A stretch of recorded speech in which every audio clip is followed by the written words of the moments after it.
In this video, we're working with function composition and finding derivatives of function composition using the chain rule. Now we're going to go one step further and find the equation of the tangent line to these functions at a given point. The first function that we'll be looking at is f of x is square root of 2x minus 7, and we're going to rewrite that first before we begin. And that would be rewritten as 2x squared minus 7 quantity to the 1/2 power. So we'll begin by finding that derivative. F prime of x will bring down the 1/2, reduce the exponent by 1 to negative 1/2. Then we'll leave the inside alone, then multiply that whole thing by the derivative of the inside, which is 4x. And now we're ready to begin plugging in. We're looking for the value of this derivative when x is equal to 4. So with 2x squared minus 7, 4 squared is 16, times 2 is 32, minus 7 is 25.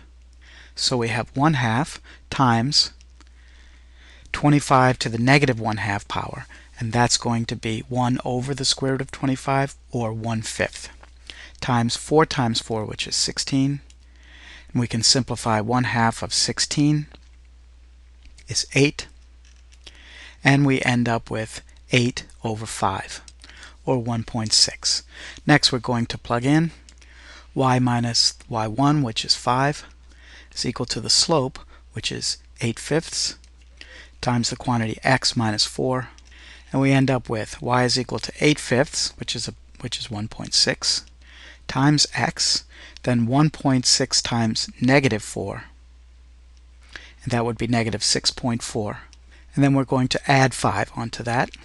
And so we end up with y is equal to 1.6x minus 1.4. And so we'll verify this with the graphing calculator. We type in y1 is equal to square root of 2x squared minus 7. We go over to graph. We get the graph that looks something like that. Then we're going to do second draw, option 5 for a tangent. We want the tangent at x equals 4, enter, and we get 1.6x minus 1.4.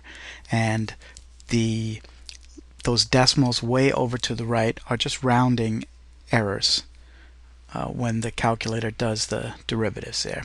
So that's it for that, and we'll go on to the next problem. For number 76, we have 1/3 x times the square root of x squared plus 5. We'll rewrite that also as x over 3 times the quantity x squared plus 5 to the 1/2 power.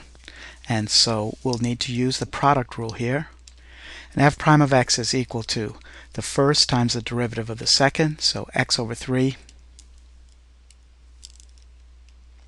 then times the derivative of x squared plus 5 to the 1/2. We bring down the 1/2, reduce the exponent by 1 to give negative 1/2, leave the inside alone, then multiply it by the derivative of the inside, and that completes the first part of the product rule. So we have the first times the derivative of the second, then plus the second, which is x squared plus 5 to the 1/2, then multiply that by the derivative of the first.